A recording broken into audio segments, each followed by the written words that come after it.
The flight manual hit the floor like a gunshot, jolting the room into silence. Captain Sarah Mitchell didn't flinch. Colonel Harrison loomed over her, voice cold and cutting. "A backup pilot who can't even fly straight? You disgrace this entire squadron." 50 elite pilots watched, some smirking, most avoiding her eyes. But Sarah didn't look down. Not this time. Not after everything. Her fingers curled at her sides as she forced her voice to stay buried. For now. Then came the final blow. "You're good for coffee runs, sweetheart. Maybe try paperwork instead of pretending to be a real pilot." Laughter broke the tension, but Sarah's gaze stayed locked on him, unblinking, unyielding. Inside her, something ancient stirred. Not fear, not shame, something far more dangerous. Nobody in that room knows that 8 years ago, this simple backup pilot executed the most dangerous rescue mission in modern Air Force history. Nobody knows she turned down the Medal of Honor and every promotion offered since, choosing invisibility over glory. Nobody knows that in exactly 8 minutes, she'll be the only one capable of saving every single life on this base. The morning sun streams through the briefing room windows, casting long shadows across the floor where her manual lies discarded, its pages fluttering like wounded birds. Sarah Mitchell, 5 feet 3 inches of quiet determination, simply bends down to retrieve it, her movements precise and controlled, betraying nothing of the storm brewing beneath her calm exterior. If you were publicly humiliated at work for being just a backup, would you stay silent or prove them wrong?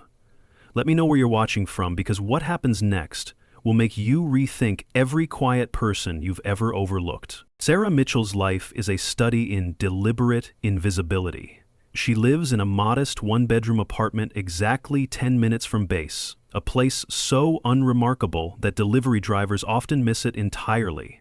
Her neighbors know her only as the quiet woman who feeds the stray cats behind Building C and helps elderly Mrs. Chen carry groceries up 3 flights of stairs every Tuesday. She drives a 2015 Honda Civic with 120,000 miles on the odometer, its gray paint faded from years of Missouri sun.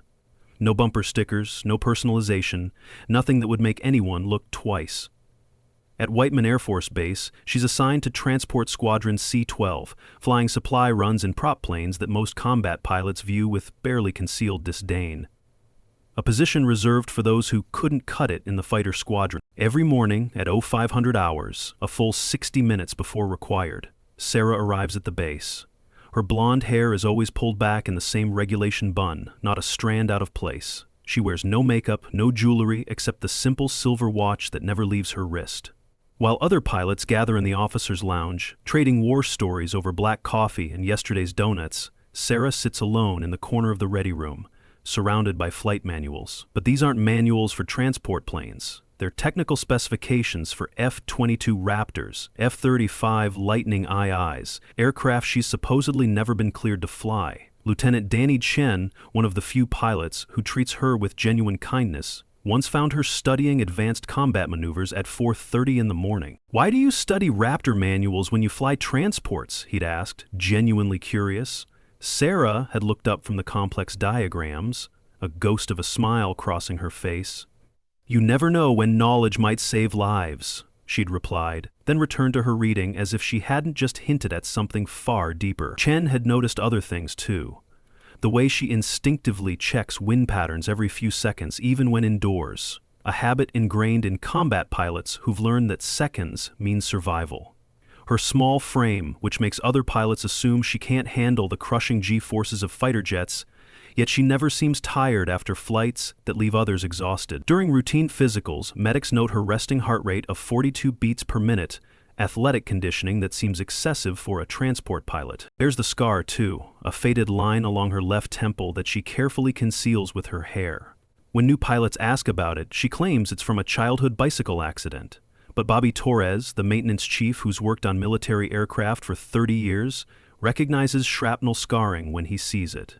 He's also noticed how she flinches, just barely, almost imperceptibly, whenever anyone mentions Operation Desert Angel, that classified mission from 2017 that nobody's supposed to talk about. The mission where an unnamed pilot flew alone into impossible odds and saved 10,000 lives. The pilot whose identity was buried so deep in classified files that even most generals don't have clearance to know the truth. 3 months ago, Wing Commander Davidson tried to promote her to squadron leader.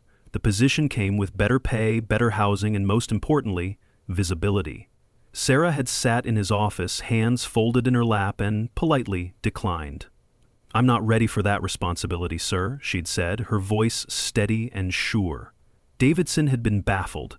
Pilots fought for promotions, especially female pilots, trying to advance in a male-dominated field, but Sarah knew what he didn't. Visibility meant questions. Questions meant her past would resurface. And that past holds a secret that would change everything, one she's desperate to keep buried beneath the facade of mediocrity she's so carefully constructed. The morning after Colonel Harrison's public humiliation continues to spiral into something far more dangerous than anyone realizes. Sarah retreats to Hangar 7, where the transport planes are housed, needing the familiar smell of aviation fuel and engine oil to steady her nerves. Maintenance Chief Bobby Torres finds her there, running pre-flight checks on a C-12 that isn't scheduled to fly for another 6 hours. "Don't let Harrison get to you," Bobby says, his voice gruff with concern. "He's got a reputation for grinding down anyone he sees as weak." Sarah simply nods, her hands moving across the control panels with practiced efficiency. But Bobby, who's spent 3 decades watching pilots, notices something that makes his blood run cold. She's checking systems that transport pilots never touch. Weapon systems that don't exist on these planes, radar jammers and countermeasures. Her muscle memory is betraying her, revealing training that goes far beyond cargo runs. Meanwhile, Colonel Harrison leads the morning's training exercise from the control tower, orchestrating a complex formation flight involving 12 F-16s.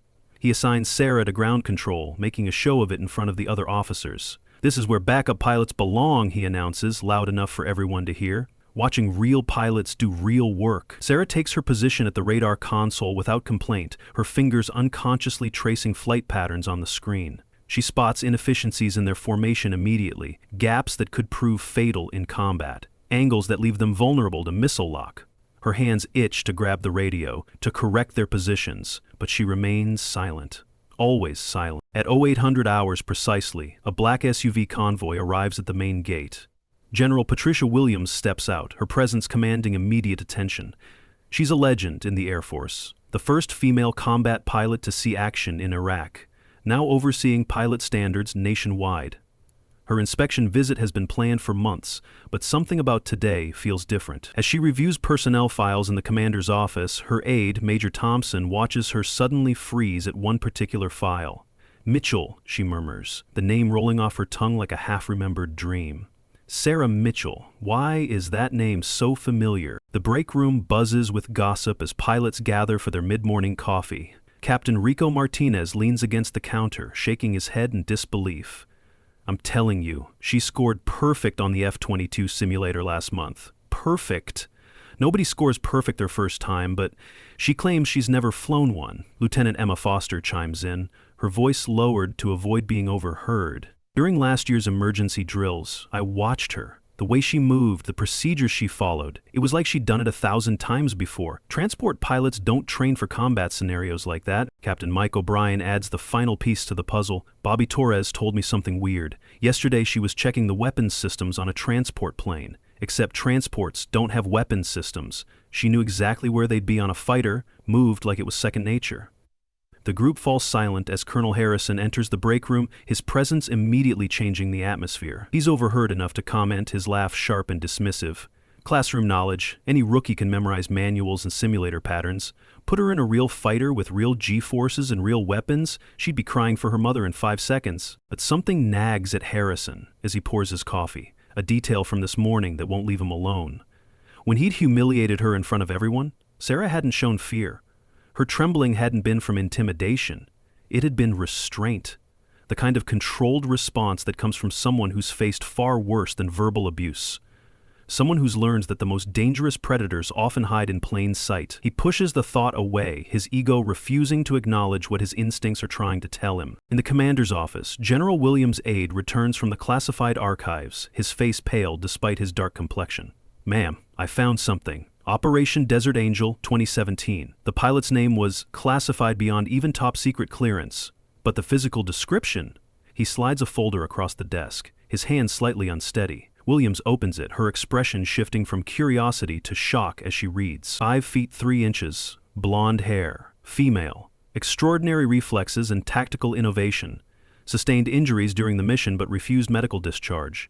Requested complete anonymity and transfer to non-combat duties. "Get me Colonel Harrison," Williams orders, her voice carrying the weight of someone who's just uncovered a truth that changes everything. Now, the sirens begin at 10:47 hours, their wail cutting through the morning air like a blade through silk. Code red, incoming hostile aircraft. All pilots to stations. This is not a drill.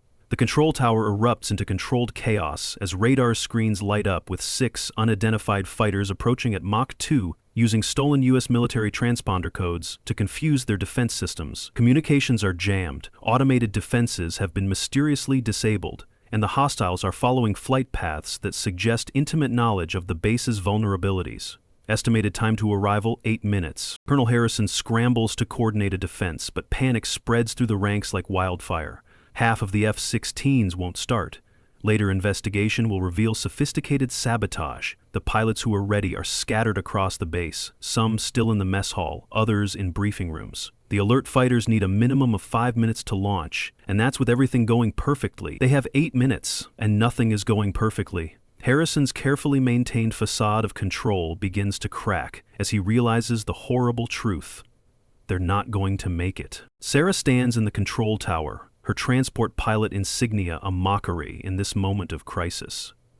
She watches the chaos unfold with an expression that those who know combat would recognize, the 1,000-yard stare of someone who's been here before. General Williams bursts through the door, clutching a classified file like a lifeline. Their eyes meet across the room, and in that moment, years of carefully maintained secrecy crumble. "It was you," Williams whispers, her voice barely audible above the sirens. The pilot who saved 10,000 lives in Syria, who flew through impossible odds when her entire squadron was shot down, who turned down the Medal of Honor to stay anonymous. Sarah's response is measured, her voice carrying the weight of old pain. "That pilot died in Syria, General. I'm just a backup now." But even as she speaks, her eyes are tracking the radar screens, calculating intercept vectors and fuel loads with the instinctive precision of someone who's lived and breathed aerial combat. Williams steps closer, her next words urgent and desperate. "We need her back, right now. Those hostiles aren't random. Look at their approach patterns. They know exactly where we're vulnerable." Darty. The past crashes into the present with the force of a sonic boom. Syria, 2017. Lieutenant Sarah Mitchell, call sign Angel, had flown solo into enemy territory after her squadron was ambushed and shot down. Outnumbered 20-1, she'd used experimental maneuvers that physics said were impossible, dancing her F-22 through missile locks and enemy fighters like a ghost made of steel and determination.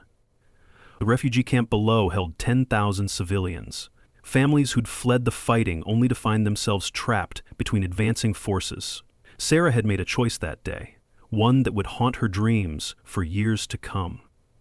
She'd engaged the enemy alone, using tactics so innovative and dangerous that they'd later be classified beyond top secret. She'd saved them all. Every last civilian made it to safety, but the cost had been severe. Shrapnel from a near miss had left her with injuries that officially ended her combat career, though the truth was more complex. She'd requested anonymity, not out of humility, but because the tactics she'd developed were too valuable to reveal. If enemies knew what she could do, they'd develop countermeasures. Better to let the world think that Pilot had died, taking those secrets to the grave. Now, in the present crisis, Colonel Harrison storms into the control tower, his face red with exertion and fear. "Where are my pilots?" He sees Sarah, and his expression twists with disgust. "Get out, Mitchell. This is for real pilots, not backup." General Williams cuts him off with a voice like steel. "Captain Mitchell is taking lead." The colonel's face cycles through confusion to disbelief. "She's a backup?" Williams plays her final card, the words falling like bombs in the sudden silence. "She's Desert Angel." Time seems to stop. Every person in the control tower turns to stare at Sarah, the implications hitting them like physical blows. Harrison's face drains of all color as the magnitude of his error becomes clear. The pilot he'd humiliated, belittled, and dismissed was a legend who'd chosen obscurity over glory. A warrior who'd traded her wings for anonymity to protect the very tactics that might save them now. The gossip, the perfect simulator scores, the mysterious knowledge, it all makes horrible sense. Sarah doesn't waste precious seconds on their shock. 8 minutes have become 6, and every heartbeat brings death closer. Torres, get me anything that flies. Chen, you're my wing. She's already moving, muscle memory taking over as she strips off her transport pilot patches. Underneath, barely visible, are the combat wings she never stopped wearing. A small act of defiance against a fate she'd chosen but never fully accepted. In the hangar, chaos reigns as mechanics scramble to prep aircraft. Only one F-22A Raptor is flight-ready, the most advanced fighter in their arsenal, requiring years of specialized training to fly effectively. Sarah climbs into the cockpit like she's coming home, her hands finding controls she hasn't touched in years but never forgot. Danny Chin scrambles into an F-16, his face pale but determined. Ma'am, 6 against 2? Those aren't good odds. Sarah's response comes through the radio, calm and certain. I've had worse odds, Lieutenant. Trust me and follow my lead exactly. We're going to do things they won't expect because they're not supposed to be possible. 4 minutes remaining as Sarah's Raptor screams off the runway, its engines pushing past recommended limits. The hostile fighters expect standard defensive maneuvers, the textbook responses that American pilots are trained to execute. Instead, Sarah gives them something from a different book entirely, one written in Syrian skies with blood and desperation. She executes the Mitchell Spiral, a maneuver she invented when physics said it couldn't be done. The Raptor climbs vertically, its engines straining against gravity, then stalls deliberately at precisely the right moment. As the aircraft begins to fall, she rotates 180 degrees while maintaining targeting lock, firing during the controlled fall. 2 hostiles disintegrate in balls of flame before they can process what's happening. Their final transmissions are cut short, confusion evident even through the static. Chen follows Sarah's lead with absolute faith, trusting her voice in his ear as she guides him through maneuvers that his training says are impossible. Bank left, 40 degrees, nose down 20 now. Together, they create a defensive net that shouldn't work, using the Raptor's advanced systems in ways the designers never intended. Combined with Chen's F-16 in patterns that defy conventional tactical wisdom, in the control tower, Harrison watches his arrogance crumble in real time. Every assumption he'd made, every prejudice he'd harbored, burns away as Sarah saves the base he nearly lost. The remaining hostiles try to adapt, but Sarah's flying exists in a space between instinct and innovation. She doesn't just pilot the aircraft, she becomes one with it, making the impossible look effortless. 3 minutes, 2 minutes. One by one, the hostile aircraft fall from the sky, their pilots unable to counter tactics that exist in no manual, no training program, no computer simulation. As the last hostile spirals toward the Earth, trailing smoke and flame, Sarah's radio crackles with a dying transmission that changes everything. Mission failed. Target Mitchell survived. Desert Angel lives. The words hang in the air like a revelation. This wasn't a random attack on an American base. It was an assassination attempt, carefully orchestrated by remnants of the Syrian network she'd destroyed 8 years ago. They'd waited, planned, used Harrison's predictable prejudice to ensure she'd be grounded and vulnerable. They'd counted on the American military's own bias to clip the wings of their greatest threat. The base is secure, but the echoes of what almost happened ripple through every person who witnessed it. Sarah lands her Raptor with the same precision she's shown throughout the engagement, the aircraft touching down like a whisper despite the violence it's just delivered. Hundreds gather on the tarmac, mechanics, pilots, support staff, all drawn by the impossible story spreading like wildfire. General Williams approaches with a phalanx of media representatives. Metal boxes in hand, promotion papers ready. This is the moment military careers dream of, the vindication and recognition that transforms good pilots into legends. Sarah powers down the Raptor, removes her helmet and steps out onto the wing. The crowd falls silent, waiting for words that will match the moment. Instead, she simply climbs down, hands her helmet to the crew chief, and walks past them all. "Just doing my job, General," she says quietly, her tone making it clear that no amount of fanfare will change her mind.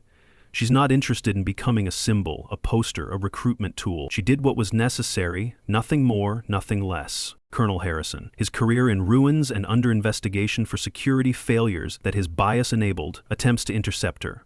His apology stumbles out, words tangled with shame and desperation. Sarah stops, turns, and delivers judgment with surgical precision. "You were right about one thing, Colonel. I am just a backup pilot. Backups exist for when the system fails."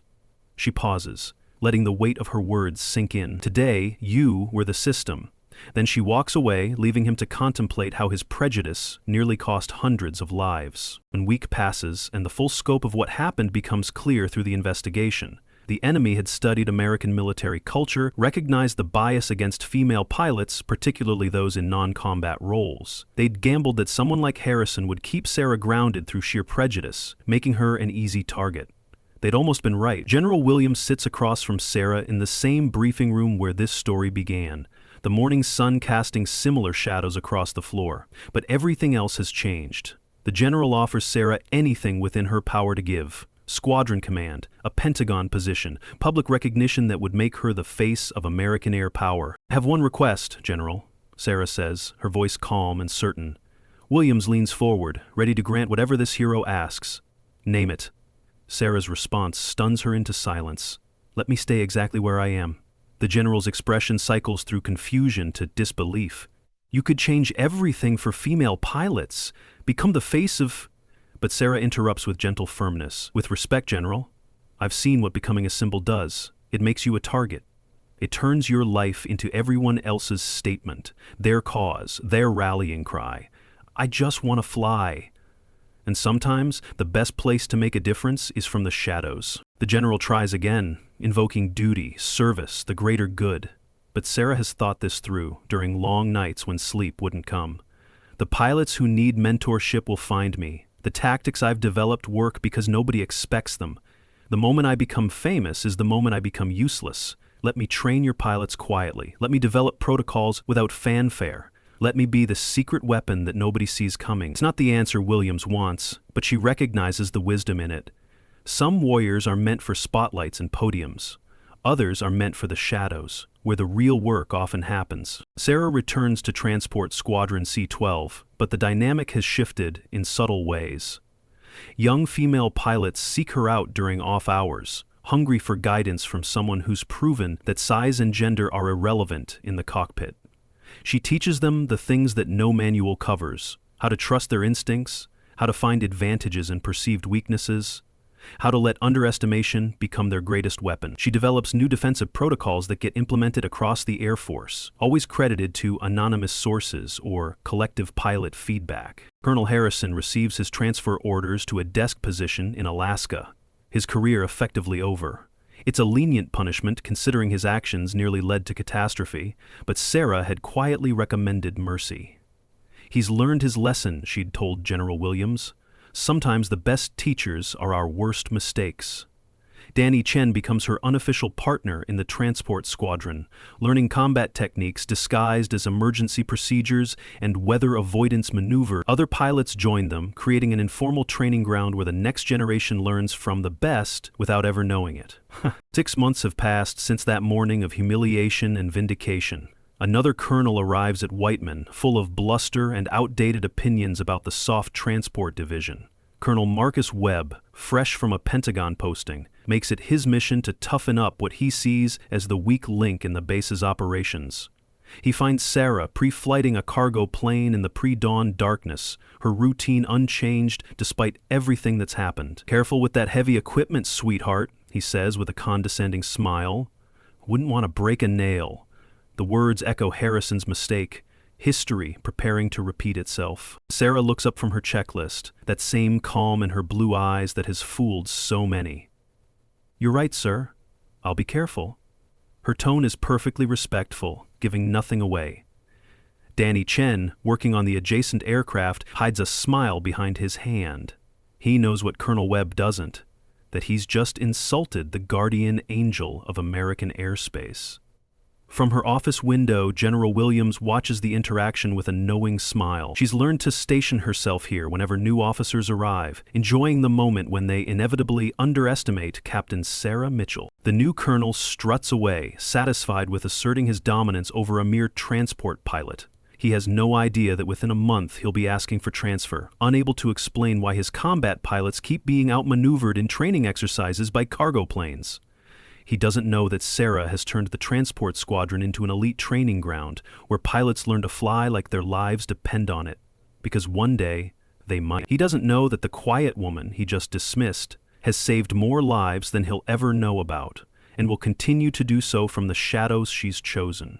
Dawn breaks over Whiteman Air Force Base with a palette of gold and crimson, painting the sky in colors that remind Sarah of Syrian sunsets and second chances. She walks toward her transport plane with coffee in one hand and a clipboard in the other, the picture of ordinary military routine. A gray tabby cat follows at her heels. She's adopted the hangar stray, naming him Maverick in a moment of irony that only she appreciates. To anyone watching, she looks like nobody special. That's exactly how the best warriors prefer it. In the sky above, a flight of F-2220 Raptors passes overhead in perfect formation. Sarah doesn't look up, but she knows them all. Pilots she's secretly trained, using tactics she developed in desperate skies. They fly with a confidence that comes from knowing someone watches over them. Someone who's proven that the most powerful person in any room is often the one everyone overlooks. The transport plane's engines warm up with a familiar rumble, and Sarah climbs aboard to start another day of being invisible. Real strength doesn't need spotlights or recognition. Real heroes don't need titles or medals displayed in cases. Sometimes the most powerful person in the room is the quiet one in the corner, the one who's seen too much to need to prove anything to anyone. The backup who becomes essential only when everything else fails. The simple woman who saves the world before breakfast and never mentions it at lunch. As Sarah's transport plane lifts into the morning sky, carrying supplies and secrets in equal measure, the base below continues its daily rhythm, protected by a guardian angel who chose anonymity over acclaim. And in that choice, she found a different kind of power. The power to make a difference without becoming a target, to change lives without losing her own, to be extraordinary while appearing perfectly ordinary. The story of Captain Sarah Mitchell serves as a reminder that not all heroes wear their medals on their chest. Some wear them on their souls, invisible but unbreakable, forged in fires that the world will never fully know about. And perhaps that's the greatest strength of all, the ability to be powerful without needing to prove it, to be exceptional while choosing to appear average, to save the world and then go home to feed a stray cat, knowing that tomorrow will bring new challenges that nobody will see her overcome. In the end, the measure of a true warrior isn't in the recognition they receive, but in the lives they touch, the disasters they prevent, and the quiet dignity with which they carry secrets that could change everything but never will. Because some battles are best won in silence,